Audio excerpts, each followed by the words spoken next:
Halo, Assalamualaikum warahmatullahi wabarakatuh. Apa kabar teman-teman semuanya? Oke, malam ini tanggal 19 Juni 2025 jam 22 ya, pas jam 10 malam. Saya akan sedikit evaluasi perjalanan kita dari tanggal 2 Juni sampai dengan tanggal 19 Juni ya. Oke, jadi ini kita ngobrol-ngobrol aja ya. Ngobrol ringan tentang apa yang terjadi dengan kita selama kurang lebih 20 hari ini. Jadi apa kabar teman-teman? Semoga semuanya sehat selalu. Semoga semuanya sudah berlatih dengan baik di XAU USD ya. Dan semoga juga kedepannya kita bisa profit konsisten. Oke, ini mau cerita sedikit mengenai perjalanan seorang trader ya. Jadi yang kita lalui selama 19 hari ini kurang lebih ya. Pertama kita udah mengenal ya mengenai XAU USD, kemudian kita juga udah mengenal mengenai dasar-dasar trading forex ya khususnya untuk XAU USD. Terus kita udah belajar analisa teknikal, kita udah belajar analisa fundamental juga, kita udah latihan news ya 2 kali. Kemudian kita juga udah praktek transaksi nih, udah buy sell. Terus teman-teman juga dari hasil transaksi ini menggunakan analisa-analisanya dan kita juga setelah itu analisa dan evaluasi ya kenapa bisa portofolionya masih MC, belum bertumbuh. Ternyata memang ada beberapa problem yang tadi juga udah kita bahas di WhatsApp group. Dan semuanya itu, problemnya itu ternyata terkait dengan psikologi trading. Jadi harapannya setelah kita mengetahui step 1, 2, 3, 4, kita menuju ke step 5 nih. Jadi step 5 ini dengan kita udah tahu ya apa aja psikologi trading yang kita butuhkan gitu ya. Selanjutnya berarti kita harus belajar ya dari kesalahan-kesalahan yang kita perbuat di belakang. Kuncinya kita harus disiplin. Nah, disiplin itu kita harus mem- membuat trading jurnal ya. Kalau kita entry alasannya kenapa dianalisa gitu, kita membuat trading plan yang harus dipatuhi. Jadi kadang-kadang kita tuh mengintervensi trading kita dengan yang seharusnya belum TP kita udah apa namanya udah close, yang seharusnya belum SL kita SL duluan gitu ya.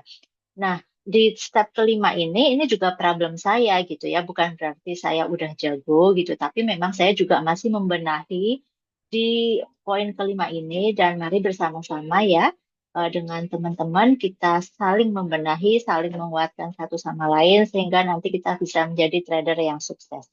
Selanjutnya mengenai money management ya. Money management ini juga kadang-kadang kita lupa eh RR kita ya 1:2 atau 1:1 sesuai dengan trading plan karena ada emosi-emosi yang biasanya menguasai kita saat trading itu sedang berlangsung ya. Jadi seharusnya belum kena TP udah kita close duluan karena kita khawatir duitnya itu hilang gitu.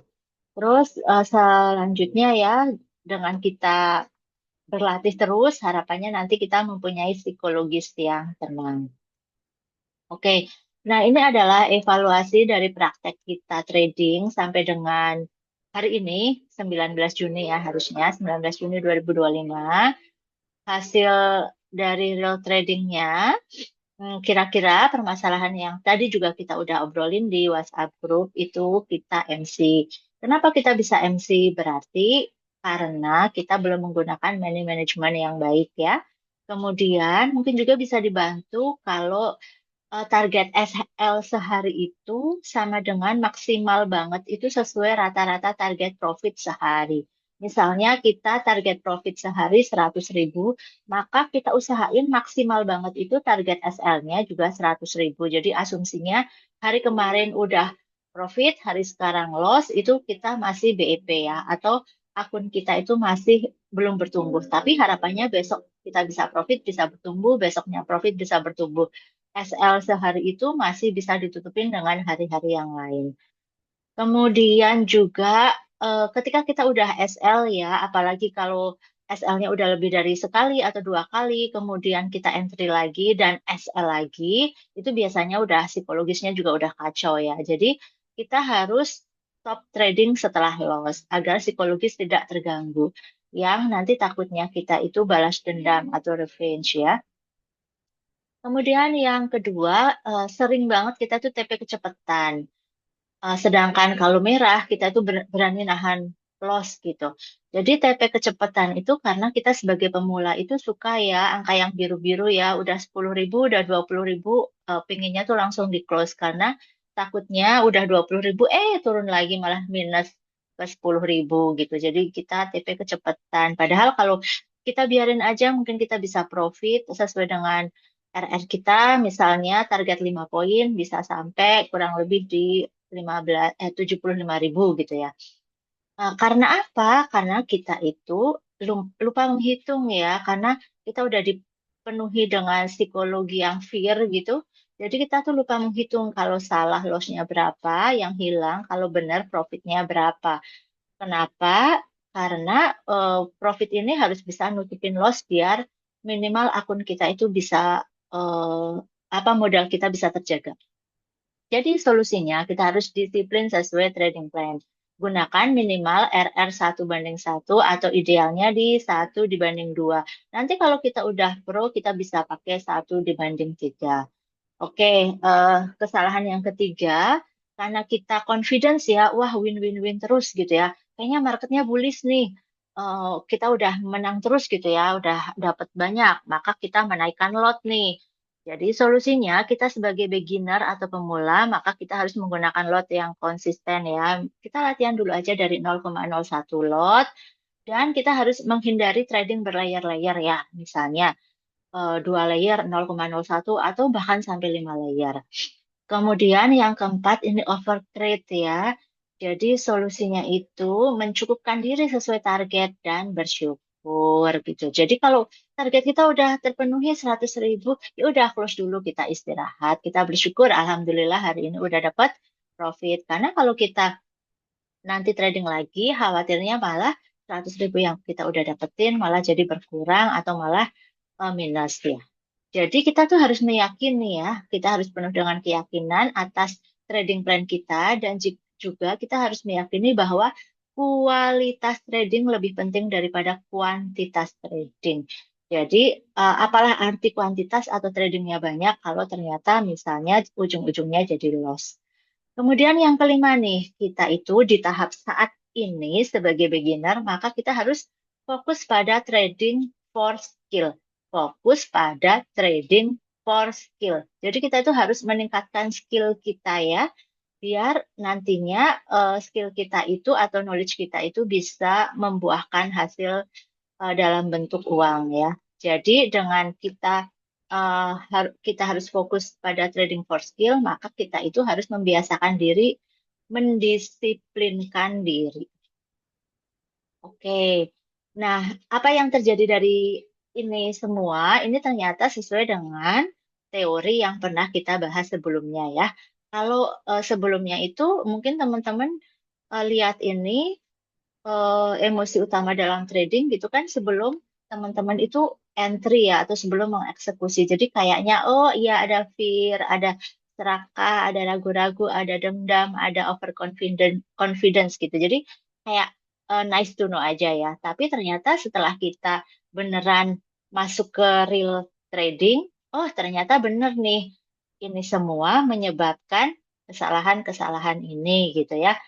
Jadi kita review lagi ya mengenai teori sebelumnya, emosi utama dalam trading. Jadi kita itu ada fear, kita tuh takut. Dampaknya apa? Tidak entry saat sinyal muncul, terlalu cepat close. Terus juga kita serakah atau greed, overtrade. Dampaknya ya overtrade, lo terlalu besar, tidak take profit. Kemudian ragu-ragu, tidak yakin terhadap sinyal yang udah diberikan oleh chart gitu ya.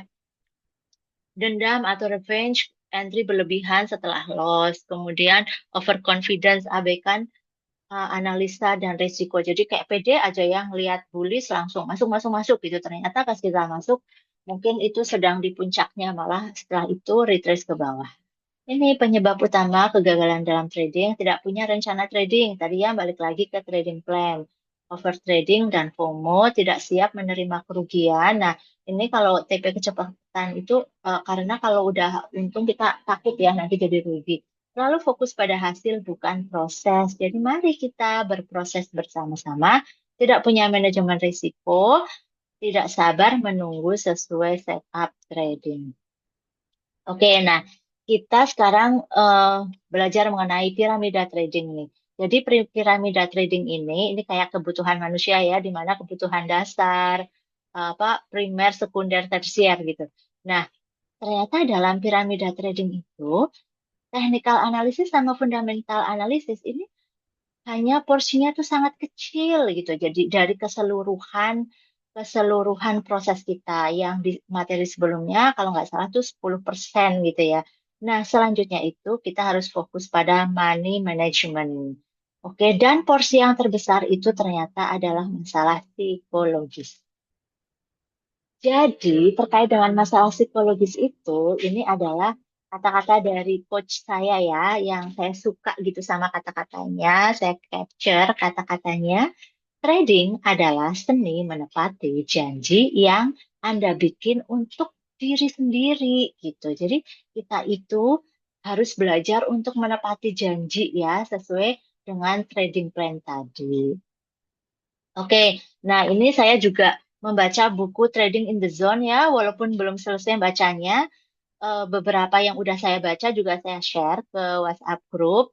Ini juga udah kita apa namanya diskusiin ya hari ini. Ini review aja. Catatan Trading in the Zone ya, respecting the process, think about probabilities, beliefs, shape perception. There is always opportunities in the market. Losses is part of the process and confirmation bias ya. Respecting the process. Jadi kita menghargai proses dari diri kita karena proses dalam diri kita itu mungkin berbeda dengan prosesnya orang lain, di mana mungkin orang lain bisa lebih cepat belajarnya dan langsung cuan. Sementara diri kita mungkin masih yo-yo gitu ya, sekarang profit nanti loss gitu. Kita respecting the process dulu. Think about probabilities. Nah, karena trading itu adalah mengenai probabilitas ya. Tidak mungkin ada trading yang 100% benar. Pasti suatu saat akan ada loss-nya. Jadi, kita itu harus menumpuk ke probabilities atau kemungkinan benar yang lebih banyak daripada kemungkinan salahnya. Belief, shape, perception. Ini juga kita terlalu belief terhadap persepsi-persepsi kita dan mengabaikan kondisi market yang sesungguhnya. There is always opportunities in the market. Kurang lebih untuk Forex ini kan buka 23 jam ya. Jadi kita jangan takut ketinggalan kereta, pasti akan ada opportunities di market. Losses is part of the process. Ya, karena tadi ya ketika kita entry trading artinya kita sudah siap menanggung kerugian atau kita sudah tahu bahwa risk itu berteman dengan kita. Confirmation bias ini bias-bias eh, pokoknya tentang masalah psikologi lah ya yang kita tuh terlalu terlalu subjektif sesuai dengan apa yang kita pikirkan. Jadi kita mengabaikan kondisi objektif yang ada di market. Nah, kenapa kita harus disiplin dengan trading plan? Karena kita itu harus entry trading yang low risk. Kemudian kita juga mengusahakan agar high reward ya. Jadi returnnya lebih tinggi daripada risknya. Dan kita itu harus high probability. Kemungkinan benarnya harus lebih besar daripada salahnya.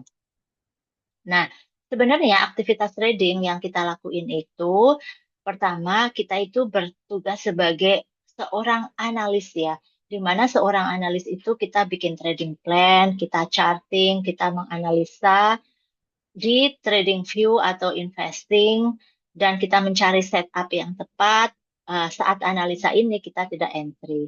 Selanjutnya kita itu berlaku sebagai trader di mana kita harus mengeksekusi dari analisa kita di nomor satu. Jadi kita masukin order kita di MT5 ya, masukin buy limit, sell limit, SL, dan TP-nya. Dan kita harus disiplin ya. Dan kita juga bisa cek secara berkala apakah entry kita sudah tereksekusi atau belum, dan juga evaluasi apakah sudah kena TP atau SL atau belum. Selanjutnya, jadi goals kita bersama-sama ya. Goals kita adalah saat ini bertahan di dunia trading gitu. Jadi jangan sampai kita kena mental duluan ya. Nanti kalau kita kena mental, pasti kita dalam 3 bulan awal akan mundur dari dunia trading ini. Tapi kita mengusahakan kita bisa bertahan di dunia trading ini. Setelah kita bisa bertahan, kita sudah gain many skill ya, karena kita latihan-latihan terus, maka harapannya nanti kita bisa master ya, mastery. Jadi nanti PR dari teman-teman adalah harus selalu latihan ya, atau latihan terus-menerus. Jangan lupa ketika kita latihan, masukin ke trading jurnalnya. Analisa kita apa saat kita beli atau jual gitu. Kita analisa, kita eksekusi, kita monitoring, dan kita selalu evaluasi. Kalau misalnya kena SL, evaluasinya apa? Kena TP, evaluasinya apa ya? Rubah knowledge menjadi skill. Jadi saat ini kita itu sedang mengumpulkan banyak knowledge ya, makanya kita belajar banyak hal, ada technical analysis, fundamental, dan sebagainya. Nah, knowledge yang udah kita punya ini, kita harus rubah menjadi skill, makanya kita langsung latihan. Nah, ketika knowledge sudah bisa menjadi skill, maka nanti harapannya mastery earns money gitu. Jadi kita bisa mendatangkan uang atau penghasilan karena kita eh, punya skill yang bagus dalam trading. Jadi yang tadi fokus kita adalah, masih ingat apa? Di sini fokus kita pada trading, fokus pada trading for skill. Ya, trading for skill nantinya akan kita rubah menjadi mastery earns money. Amin. Oke, ini adalah sedikit bincang-bincang malam ini ya terkait dengan evaluasi kurang lebih 19 hari yang sudah kita jalani. Nanti kalau ada pertanyaan atau diskusi bisa lanjut di WhatsApp grup. Terima kasih.